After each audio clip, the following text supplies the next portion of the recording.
Kalau setiap tempat memiliki kisah masa lalunya sendiri. Kadang cerita tragis masa lalu membuat sesuatu yang tidak kasat mata seperti terjebak di tempat itu, bahkan menghantui tempat itu. Ya mungkin saja mereka belum bisa berdamai dengan kehidupan masa lalunya, dan terus menghantui tempat itu sebagai penanda bahwa mereka ada di situ. Tepatnya malam, simak kisah seram sebuah kosan yang mendapatkan teror dari sosok astral. Dintayangan. Kamu percaya nggak sih dengan keberadaan entitas lain di dunia ini? Mereka yang disebut tak kasat mata. Ya siapa sangka, kalau di zaman yang sudah modern, terutama di tengah kota yang padat penduduk, ternyata masih ada juga ya penampakan ataupun kehadiran, dan juga ekstensi dari sosok-sosok makhluk astral. Seperti kisah kali ini, pengalamanku bersama dengan teman-temanku yang ngekos di sebuah daerah di Pancoran. Nah, kisah itu berawal di satu tempat di sekitaran Pancoran. Lokasi persisnya maaf belum bisa kepilih sini. Nah, di tempat itu, terdapat sebuah rumah yang digunakan sebagai kos-kosan yang cukup besar. Ada kurang lebih 30 kamar yang terdiri dari 10 kamar dengan AC dan kamar mandi dalam, dan sisanya 20 kamar non-AC dengan kamar mandi di luar. Kosan ini memiliki parkiran yang cukup luas untuk orang-orang yang membawa kendaraan sendiri atau memarkir di area tersebut. Nah, di salah satu tempat di area parkiran tersebut, terdapat sebuah pohon mangga tua yang sangat besar dengan daun yang sangat rimbun. Cerita horornya akan berfokus dari pohon mangga ini, yang ternyata tempat ini angker, dan ada penunggunya. Jadi cerita ini terjadi kira-kira 5 tahun yang lalu, di mana kondisi kosan saat itu lagi sepi-sepinya, karena beberapa penghuninya banyak yang memilih untuk mudik. Hingga tersisa 5 orang saja yang berada di kosan, dan hanya ditemani, atau diawasi 1 penjaga kosan, dan 2 asisten rumah tangga. Suatu malam kita lagi asik-asiknya nonton film rem-rem di salah satu kamar. Tiba-tiba, kita semua dikejutkan oleh suara aneh yang disertai dengan hembusan aroma yang tidak biasa. Baunya bus berat, tapi sesekali muncul aroma bunga melati pekat. Tapi yang lebih aneh lagi, terdengar suara seperti orang sedang menyapu halaman. Padahal saat itu, waktu sudah larut malam mendadak dengan munculnya aroma dan suara aneh itu. Suasana malam itu menjadi mencekam menunjukkan pukul sekitar 1 dini hari. Ya namanya anak kos, pasti kita pada penasaran dengan suara aneh yang terdengar dari salah satu tempat di area halaman kos. Iseng salah satu teman mencoba untuk mencari sumber suara. Dia khawatir aja kalau ada pencuri yang masuk kosan. Sebut saja nama temanku ini. Keris dia termasuk yang pemberani di antara kita semua.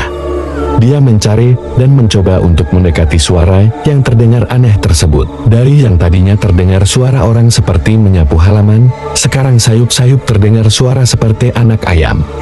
Makin penasaran lagi dengan suara aneh tersebut, dicarilah dari arah mana suara itu muncul, dan ternyata suara tersebut berasal dari arah pohon mangga yang berada di halaman depan. Secara refleks Chris melihat ke atas pohon itu toga. Apa yang dia lihat di atas pohon panggil itu? Seketika dia membeku, nggak bisa bergerak sama sekali. Ternyata suara orang nyapu yang dia dengar itu adalah suara rambut panjang dari sosok Miss Kunti. Rambutnya sangat panjang dengan kondisi berantakan, dan seperti rambut gimbal setiap dia jalan rambut itu terseret menyentuh tanah, bunyi yang terdengar seolah-olah kita mendengarkan orang sedang menyapu halaman perlahan-lahan. Sosok itu seperti memanjatkan lincah, dan juga cepat naik ke salah satu dahan terbesar yang ada di pohon mangga tersebut. Aku dan 3 temanku yang lain melihat kejadian tersebut segera berusaha menolong dan memanggil penjaga kos, dan gak lama kemudian penjaga kos muncul, namun rupanya si Miss Kunti udah menghilang entah kemana. Ternyata kejadian itu bukanlah yang pertama, karena teman-teman juga sempat mendengar cerita atau pengalaman horor yang dialami warga sekitar kosan yang ternyata juga mendapatkan gangguan dan juga ikut menjadi korban. Salah satunya Bang Udin. Nah, bangunan ini tempatnya persis ada di depan kosan. Dia itu punya warung kopi yang jam operasionalnya cuma sampai 10 malam. Nah, suatu malam saat itu, waktu sudah menunjukkan sekitar 1:30 dini hari. Si pemilik warung sudah pasti sedang beristirahat.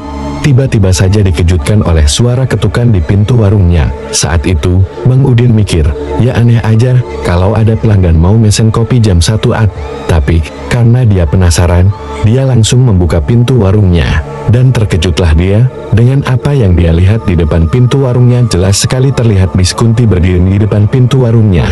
tapi wajahnya sama sekali enggak jelas, karena tertutup semua rambut gimbalnya dengan baju berwarna putih lusuh. Penampakan itu enggak lama, seketika Miss Kunti itu langsung terbang ke area kebun yang ada di samping kosan sambil tertawa cekikikan, dan pikir ceritanya sudah selesai sampai di situ.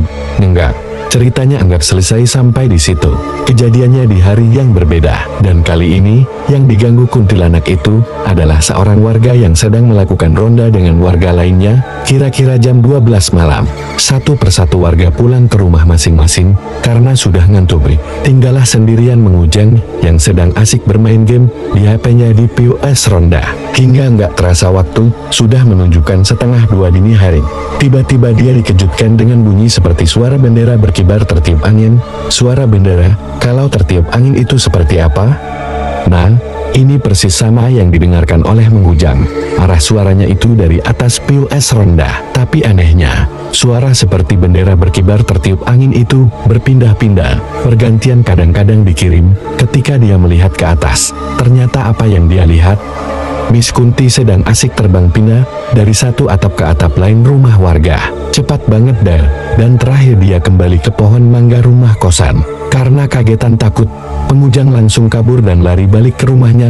Fenomena aneh ini memang tidak sering terjadi di sekitaran lokasi pohon mangga itu, tapi akhirnya misterinya terungkap dari cerita orang-orang tua yang sudah lama bermukim di sekitaran area itu. Dulunya tempat itu, sebelum meramai dengan rumah warga, daerah tersebut merupakan rawan, dan di dekat kosan ada sebuah sungai kecil, yang mana dulu pernah ada seorang perempuan bunuh diri, akibat diperkosa, dan matinya konon di sekitaran area kosan itu. Bisa saja arwahnya masih terjebak dan gentayangan di area tersebut.